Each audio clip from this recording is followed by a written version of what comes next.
Hi, I'm Dr. Michael Feynman at HRC Fertility in Encino. I hope you're all doing well out there.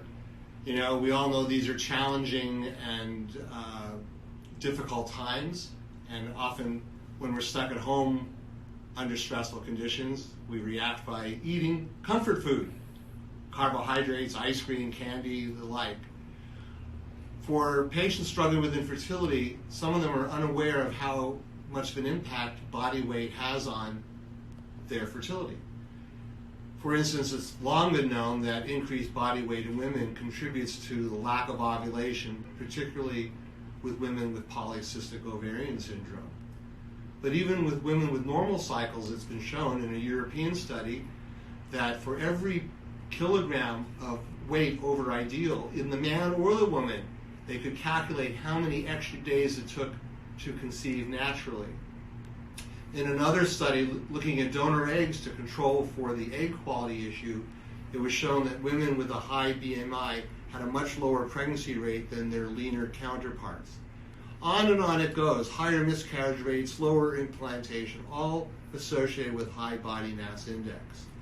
So rather than sitting around and using comfort food while you're in this time when most people are not going through fertility treatment, perhaps this is a good time to focus on nutrition and exercise. Obviously, our exercise options are limited, but we can still walk outside and we can still work out inside.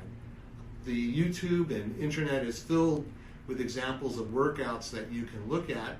And if you do know personal trainers, many of them are doing FaceTime or Zoom lessons for relatively discounted amounts of money.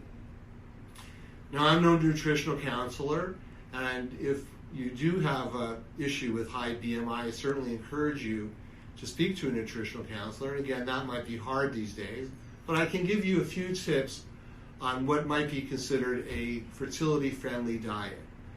The basic concept is keep your insulin levels down. This is the so-called low glycemic diet. Clearly, sugar is the biggest enemy, but it's not the only one.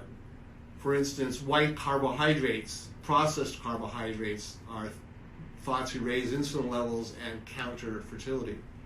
So instead of eating white bread, try to limit your bread eating to whole wheat breads that have at least 5 grams of fiber. Similarly, instead of white rice, eat brown rice. And white potatoes, definitely bad, and can be replaced with yams and sweet potatoes, which surprisingly are not glycemic because they're not actually potatoes. Similarly, fruit juices are highly glycemic. You can eat the fruit, but the fruit juices contain the sugar content of multiple fruits and thus are very glycemic. And what most people don't appreciate is that tropical fruits, including bananas and pineapples, are glycemic. Surprisingly, mangoes are not.